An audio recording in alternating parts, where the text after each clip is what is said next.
Praise the lord. యేసు రక్తమే జయము. మన రక్షకుడు మన విమోచకుడైన యేసుక్రీస్తు పరిశుద్ధ నామములో అందరికీ వందనాలు.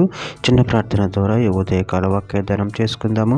పరిశుద్ధుడా మహాగణుడైన దేవ యేసయ్య సర్వాధికారి నాయన మీకు వేలాది వందనములు కృతజ్ఞత స్తుతి స్తోత్రం చెల్లించుకుంటున్నాను.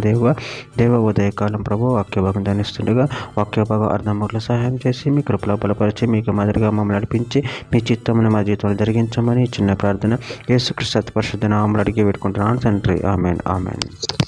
కీర్తనల గ్రంథం 119వ అధ్యాయము 25వ వచనము. నా ప్రాణము మట్టిని హత్తుకొనుచున్నది, నీ వాక్యం చేత నన్ను బ్రతికింపుము. ఆమెన్. దేవుడి వాక్య భాగం దీవించును గాక. ప్రభునందు ప్రియులారా, ఇక్కడ వాక్య భాగంలో గమనించినట్లయితే నా ప్రాణం మట్టిని హత్తుకొనుచున్నది, నీ వాక్యం చేత నన్ను బ్రతికింపుము.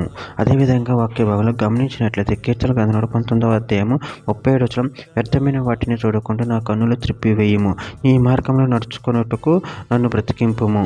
కీర్తన గ్రంథం 119వ అధ్యాయం 40వ వచనంలో నీ ఉపదేశం నాకు అధిక ప్రియములు, నీతిని బట్టి నన్ను బ్రతికింపుము. కీర్తన గ్రంథం 119వ అధ్యాయం 88వ వచనంలో నువ్వు నియమించిన శాస్త్రములను నేను అనుసరించినట్లు నీ కృపచేత నన్ను బ్రతికింపుము. కీర్తన గ్రంథం 119వ అధ్యాయం 93వ వచనం. నీ ఉపదేశం వలన నువ్వు నన్ను బ్రతికించితివి, నేను ఎన్నడూ వాటిని మరవను. కీర్తన గ్రంథం 71వ అధ్యాయం 20వ వచనం.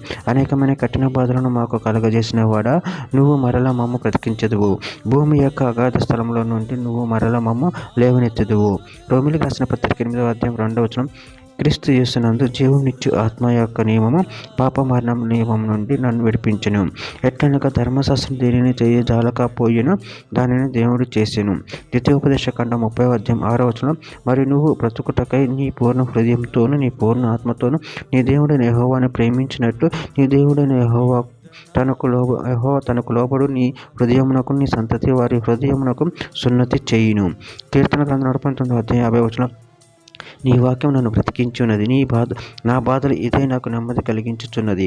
కీర్తన గ్రంథం 119వ అధ్యాయం 154వ వచనం. నా పక్షమును వ్యాజ్యమాడి నన్ను విమోచించుము, నీవిచ్చిన మాట చొప్పున నన్ను బ్రతికింపుము. చివరికి ఒక మాట.